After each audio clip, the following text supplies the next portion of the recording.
अम्मी चाय। रख दो।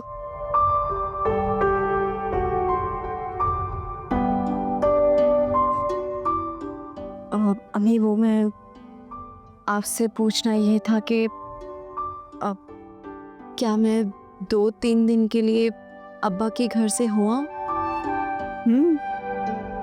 चली जाओ, लेकिन असूलन तो उन लोगों को आना चाहिए था।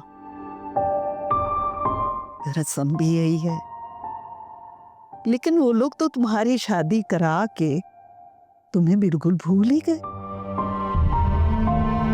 जैसे वो तुमसे बहुत बेजार थे, जान छुड़ाना चाहते थे तुमसे।